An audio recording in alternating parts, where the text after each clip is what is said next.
Now, the number of migrants leaving northern France on small boats headed for the south coast of England is reaching a record-breaking high. That number is especially high at this time of year when the weather's warmer and the sea is calmer. French police, who receive funding from the United Kingdom, are tasked with preventing migrants from making that crossing. But smugglers are now adapting their tactics to continue their trade. And despite the French police efforts, migrants remain undeterred in their efforts to cross the Channel. 16,000 have crossed to the UK so far this year. Our Claire Paccalin, Pauline Godart and Fatma Shim filmed rare images after meeting a group of migrants whose makeshift camp near Calais had just been found by the police. Claire is with us on set now. We'll speak to her just after watching this report. These migrants had been camping a few hundred metres from the beach near Calais.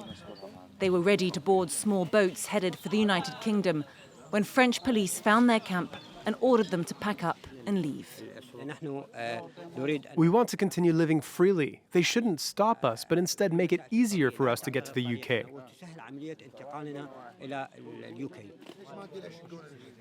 The police called a local charity to bring food and water.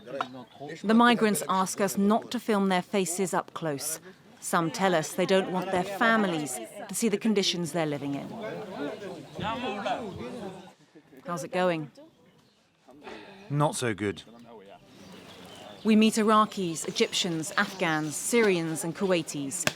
Many have travelled along smugglers' routes from Turkey, like this woman who arrived in France 6 weeks ago. The journey here was very difficult. I went to Turkey, I stayed there for a few days, then I travelled in a truck illegally. After 3 days, I arrived in France. Since then, I've been trying to cross to the UK. They leave on foot, but no one seems to know where they're going. The police escort them to make sure they don't set up camp again nearby.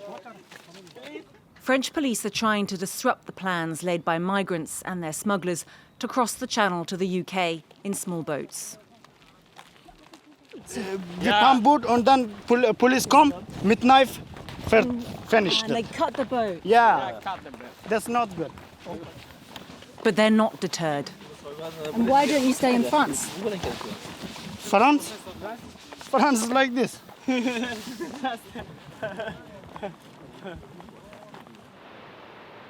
The UK is paying France over 500 million euros to prevent small boats from crossing the Channel.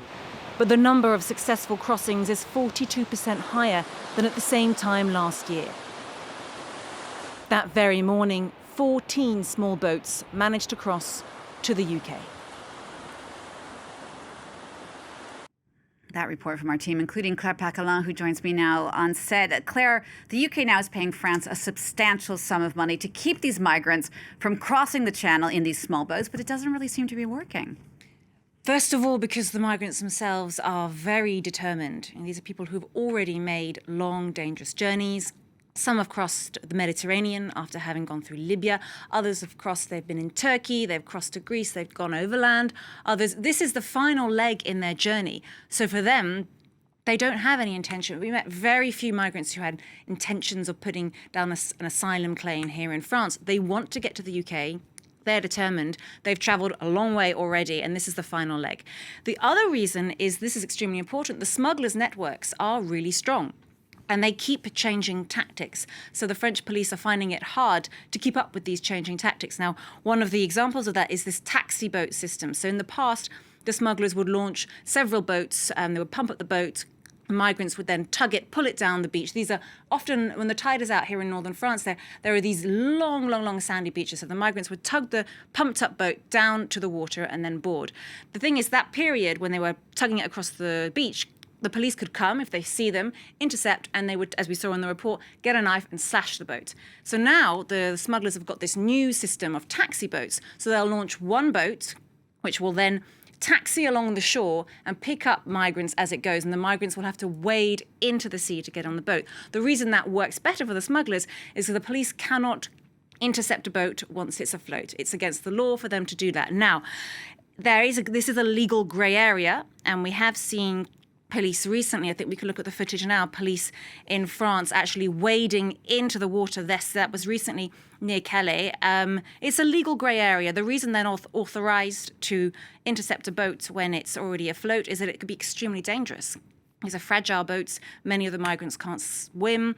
But there's a legal grey area at the moment, and the French Interior Minister, Bruno Retailleau, as well as the UK government, would like to change that law.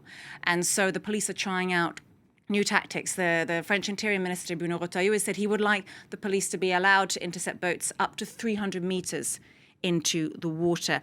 Now, we were on the beach watching as a small boat was passing several hundred meters ahead of us into the water, and we were with Arthur dos Santos from Utopia 56. It's a charity who helps migrants, often migrants who have waded into the water, who aren't able to get on the taxi boat, come back, they're drenched.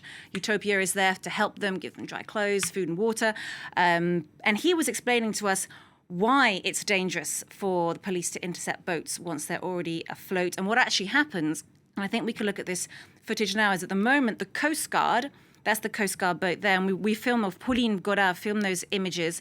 The Coast Guard is actually shadowing a small boat, and it will intervene if that gets into trouble, if the migrants need rescuing. So there's the small boat with the migrants on board.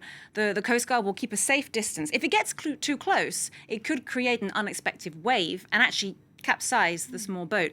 And so it's shadowing to be there if the migrants need it, but it's not going to intervene. For the moment, that's the current law at the moment. And I think we can listen to Arthur dos Santos from Utopia 56 now, telling us why it's dangerous for the police to intervene. The Coast Guard does not have the right to stop the boat or force it to change course.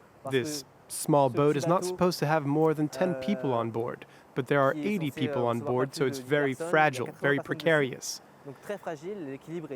It only takes one big wave created by the Coast Guard's vessel, and it could capsize. And we don't know if all the people have life jackets. We don't know if there are young children on board. So it's more dangerous to intervene than to simply accompany.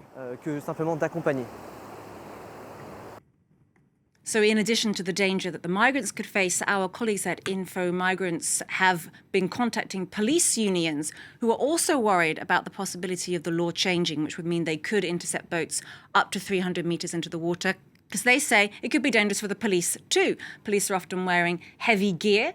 They could topple over, they wouldn't be steady in the water. And also the smugglers are sometimes armed as well. So it could be a dangerous situation for the police and for the migrants. But this is the situation we're in. The UK is putting pressure on France to stop these small boat crossings, and the tactics of the smugglers keep changing, and the French police are finding it difficult to keep up. All right, Claire, thank you so much for that and for all of your reporting. You actually also filmed a report for the 51%, our Women's Issue show, about women migrants in northern France and the challenges that they face. That'll be in next week's show, coming up at 4:15 p.m. Paris time, and of course, available on our website. Claire Paccalin, thank you so much.